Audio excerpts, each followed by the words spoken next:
ADN Podcast. ADN Podcast. Voces con contenido. Hay conversaciones que alivian y sanan. Salud mental en Ciudadano ADN. Un espacio de conversación con especialistas para ayudarte a mejorar tu bienestar emocional. Con Sandra Ceballos y Cristian Arcos. Partimos este mes y lo hemos recordado cada vez que hablamos del tema, haciéndonos cargo de que el 10 de septiembre es el día para la lucha, ¿no?, contra el suicidio. Pero es un tema que debiera estar pendiente todos los meses, en el día a día nuestro, en esta época en especial por el tema de las depresiones estacionarias y también porque lamentablemente la contingencia da cuenta de que ha habido muchos casos que se han hecho públicos precisamente porque se hacen en zonas públicas. Y hay quienes dicen que hablar de estos temas incita a que más se tome la decisión o que suicidarse en espacios públicos abre una puerta para que otras personas lo intenten hacer. Queremos tratar de entender un poco esto, entender también cómo impacta a los trabajadores, ¿no? Se viralizó hace algunos días el audio de una mujer que va a cargo, una chofer de Metro de Santiago que se ha visto bien afectado en los últimos tiempos y inevitable también la reflexión, empezar a pensar, oye, cuando haya un anuncio de estas características, terminemos con oye, pero es que estoy apurado, pero pucha, ¿por qué aquí y por qué a mí? Cuando hay algo tan delicado de fondo. Está con nosotros el director del Instituto de Bienestar Socioemocional de la Universidad del Desarrollo, Jaime Silva. ¿Cómo estás, Jaime? Bienvenido. Hola, Sandra, muy bien. Hola, Jaime. Muchas gracias. Hola, Cristian. Gracias por la invitación. Jaime, primero entender un poco que esto del aumento en los casos de suicidio en esta época del año es precisamente un poco por lo que yo mencionaba, ¿no? Porque es una estación a la que hay que prestarle cuidado. Bueno, efectivamente hay un aumento en primavera de los suicidios comparado con otoño e invierno. No es la época con más suicidios, ¿ya? Eso ocurre hacia fin de año. Pero efectivamente, claro, hay un cambio que podríamos decir estacional, que reviste importancia y que de alguna manera debiéramos tratar de comprender, explicar, buscar en el fondo de qué se trata y en ese contexto ver qué podemos hacer al respecto también, ¿no? Y entendiendo que cada situación es distinta, por supuesto, que cada situación es distinta, ¿qué podríamos inferir a propósito de lo que estamos hablando, tanto de la época también como del lugar y de la manera como se realiza? No, no quiero ser como demasiado, no, en ningún caso morboso, pero como ocurre en el metro, además, hay un símbolo también. Claro, eso ha generado más atención pública, pero quizás podríamos partir un poquito antes y decir, bueno, ¿por qué la gente hace esto? Digamos, sí, por supuesto. ¿no es cierto? Y ahí, fíjate que es interesante porque en realidad tú tienes razón, la conducta suicida es una conducta que es el resultado final, ¿de acuerdo?, de múltiples caminos. Por tanto, es difícil tener respuestas para todo, ¿ya? Porque hay temas que tienen que ver con la salud mental, trastornos de personalidad, conductas que pueden ser impulsivas y que no se pueden explicar necesariamente por antecedentes, sino que por algo muy específico y contextual. Por tanto, hay muchas razones por lo que esto puede ocurrir, ¿de acuerdo? Pero fíjate que en la esencia, el suicidio deriva básicamente de dos grandes experiencias, ¿ya? La primera es cuando hay personas que se sienten desconectadas y que no logran pertenecer ni relacionarse con ninguna persona significativa, ¿ya? Es decir, para decirlo en simple, es cuando tenemos un sentido de soledad y vacío muy intenso. Eso le puede pasar a cualquier persona, ¿ya? Y también hay otra razón, que es cuando las personas toman decisiones respecto a una experiencia dolorosa o muy aversiva, muy difícil de tolerar, y entonces yo tengo una respuesta como automática, casi impulsiva, producto de esa experiencia, ¿ya? Entonces esas serían como las dos grandes avenidas, por así decirlo, del suicidio. No son todas, pero las más frecuentes. Y ahí cuando tú miras esto y dices, bueno, ¿por qué ocurre esto que llamamos la primavera gris? Es decir, este aumento de las tasas de suicidio en primavera. Claro, yo he escuchado, no sé por qué esto lo repiten tantos profesionales, la verdad es que me llama la atención. Muchos profesionales dicen que la gente se suicida en primavera porque hay un grupo de pacientes que tienen depresión y que hacia la primavera esta depresión empieza a disminuir y encuentran la energía para hacerlo. A mí me parece verdaderamente un poco absurdo eso, ¿ya? Yo creo que no funciona así. Si tú miras las razones del suicidio, la verdad es que es evidente por qué ocurre, ¿ya? Y si uno tiene pacientes se da cuenta también. Es decir, es lo siguiente. Cuando tú tienes un estado depresivo, ¿verdad?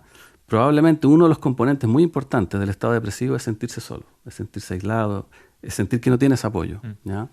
Y entonces en primavera, si tú sales a la calle en primavera, empieza a ocurrir este fenómeno social que la gente empieza a interactuar más. Tú pasas por una plaza y hay gente en la plaza interactuando.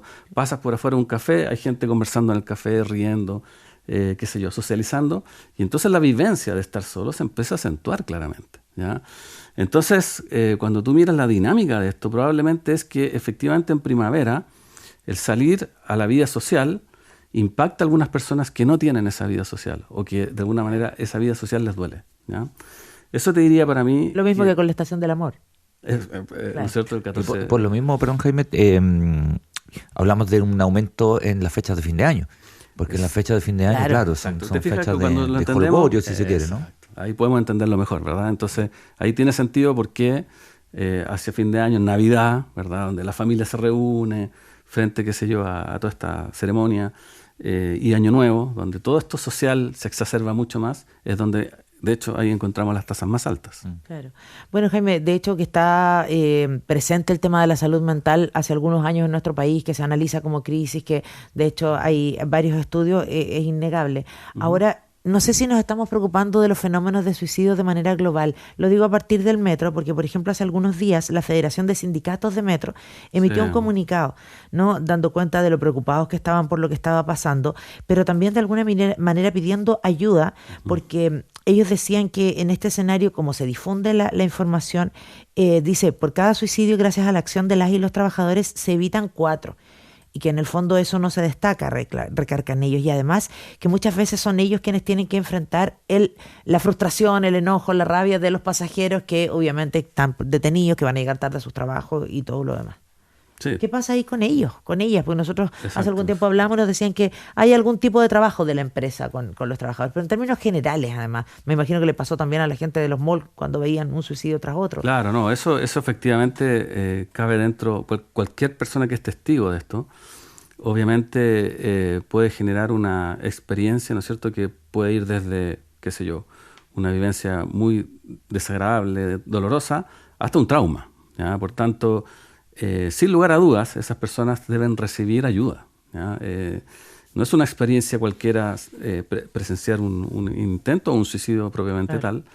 De hecho, encontrarse con una muerte cara a cara, ¿verdad? Para cualquier ser humano es una experiencia muy desafiante, que puede trastocar muchos aspectos de tu vida y que se puede transformar, de hecho, en una vivencia traumática. Entonces, sí o sí, ¿verdad? Estas instituciones tienen que ir a la tarea y ofrecer algún tipo de ayuda, y en este caso necesariamente profesional, para ayudar y apoyar a estas personas. Y ahí estaba pensando, Jaime, en las ideaciones, ¿no? Porque la ideación suicida es otra cosa. Sí. Es bastante más común. Mucho más común. Sí. Mucho más común, que es como esta cosa que está rumiando ahí, exacto, ¿no? Permanentemente. Si hay alguna diferencia, ¿no? En estos actos ya cometidos respecto a un acto impulsivo, a un acto pensado, a un acto detallado, a un acto anunciado, dejar un escrito, dejar una carta. Porque entiendo que sí, que hay una diferencia respecto a este tipo de anuncios, y no sé si hay algunas banderas más allá de lo que hemos hablado otras veces, ¿no? Claro, fíjate bandera que... roja, me refiero, alerta. Sí, bueno, yo creo que también tenemos que ver esto no tan ingenuamente, y tenemos que decir, bueno, el suicidio es parte del comportamiento humano, ¿ya? Y en algún sentido hay países que hablan de esto de otra forma y dicen, bueno, son decisiones extremas, ¿ya? Y claro, cuando tú miras estas decisiones extremas, en realidad, ¿qué lleva a una persona a esta decisión extrema?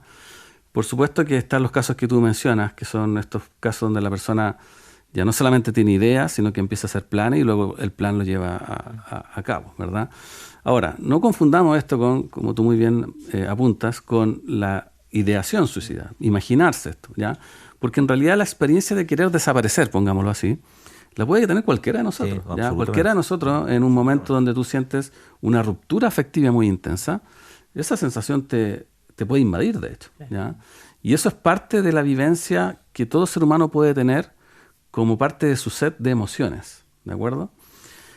Y que eso ahora se transforme en una dificultad ya de más largo plazo y que finalmente llegue a la conducta y a la acción, efectivamente tiene que obviamente involucrar que estas vivencias que yo mencioné anteriormente, sobre todo la primera, se hagan muy intensas, muy acentuadas, también muy largas en el tiempo, ¿ya? Por tanto, una de las primeras características, ¿no es cierto?, de esa trayectoria del suicidio es que usualmente lo antecede la depresión, ¿ya? Nadie se siente solo, aislado, sin estar triste primero, ¿ya? Eso es muy importante.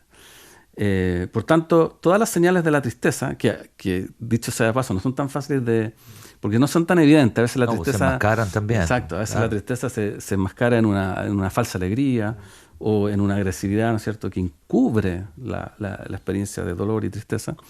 Pero más allá de esa idea, en el fondo lo importante es saber que los antecedentes del suicidio siempre van a estar más ligados a la tristeza y a desórdenes de la salud mental como la depresión. Entonces, todo lo que nos indique, nos apunte a esa dirección, es algo donde nosotros tenemos que poner atención y buscar soluciones. Tampoco quiero decir con esto, porque no se vaya a alarmar la gente, que la gente depresiva toda va hacia ese camino. No, para nada, ¿verdad? De hecho, es una tasa muchísimo menor de las personas que tienen depresión las que hacen estos intentos, ¿no es cierto? Pero ese es como el camino. Y la otra vía, la vía más impulsiva, fíjate que ahí esa vía usualmente está más conectada con trastornos de personalidad, ¿ya? Donde hay personas que les cuesta regular su comportamiento y que han tenido respuestas impulsivas mucho antes. Por ejemplo, agresiones, dificultad en adaptarse a contextos sociales específicos, y que de alguna manera tú en ellos observas el intento de suicidio como un comportamiento que es más vindicatorio, que es más como de protesta, que es más como de agresión hacia el otro, como se ha llamado en algunas teorías psicológicas como un victimismo instrumental. Yo agredo a los demás haciendo este comportamiento o realizando este comportamiento, y que eso también sería parte de algunos perfiles, ¿verdad?, que observamos que han tenido estas conductas. Ahí, bueno, estamos conversando con Jaime Silva, director del Instituto de Bienestar Socioemocional de la Universidad del Desarrollo. Jaime, tú tocas varios puntos que tienen que ver muchas veces con mitos que tenemos las personas o creencias que tenemos a propósito del suicidio, que no son tan así, que me parece que es también importante esto de que alguna vez lo hemos conversado con Cristiano, que siempre va a haber una advertencia, o que las personas que dicen que se van a suicidar no se suicidan, o que efectivamente siempre van a dejar una carta. O sea, hace poquito también se suicidó un joven en el parque, que se prendió fuego y no dejó ninguna carta inicialmente, ¿no? Entonces uno dice, son tantas las motivaciones, son tantas las circunstancias. Los jóvenes hoy día también están tan vulnerables a lo mejor a esta soledad, que no tenemos que dar por sentado que alguna señal en particular es como, no, ya me quedo tranquila, o al contrario, ¿no? Exacto, sí. Tal como tú dices, también hay periodos de la vida donde esto se hace más acentuado.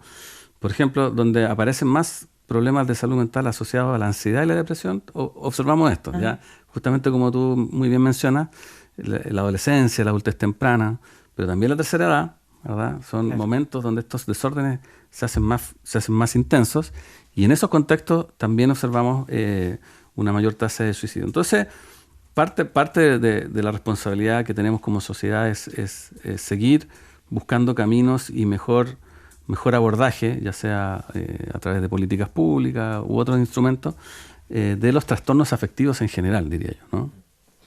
¿Hay algo que uno pueda interpretar, Jaime, respecto a, por ejemplo, cuando la gente comete estos actos, ya sea los intentos o el mismo acto del suicidio, en espacios públicos? ¿Hay alguna mirada que uno puede interpretar respecto a la visibilidad, por ejemplo? Claro, bueno, ahí lo que pasa es que ahí ya, en el fondo, claro, hay autores que han investigado esto y dicen que, claro, las personas que, más allá de la connotación que esto tiene, que uno podría decir, bueno, parece ser un llamado de atención, parece ser, como decía antes, una conducta vindicatoria, qué sé yo, que podría serlo, no creo que en todos los casos, pero fíjate que algunos autores dicen que para que una persona llegue a un acto de esa naturaleza, lanzarse al metro, tirarse desde un edificio, ¿verdad?, tiene que haber un grado de pérdida del sentido del temor, el dolor y el miedo, ¿ya?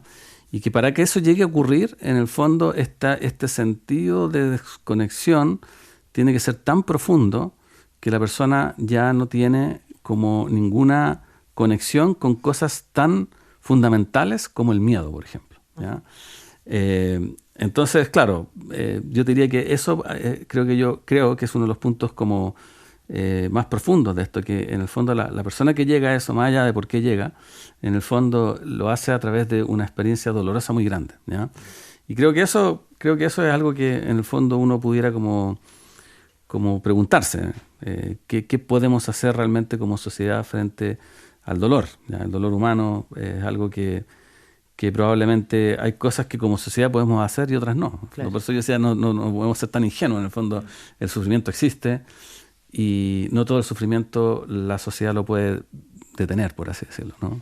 Y a propósito de visibilizar estos hechos, de conversarlo y de cómo nos marcan, porque hablábamos recién de los trabajadores del metro, por ejemplo, Sí, claro. trabajadores de un centro comercial, pero inevitablemente, así como una persona que va manejando el vagón del metro, también hay público. Hay personas que Testigos, están ¿cierto? Claro. en la vía, que están ahí exactamente.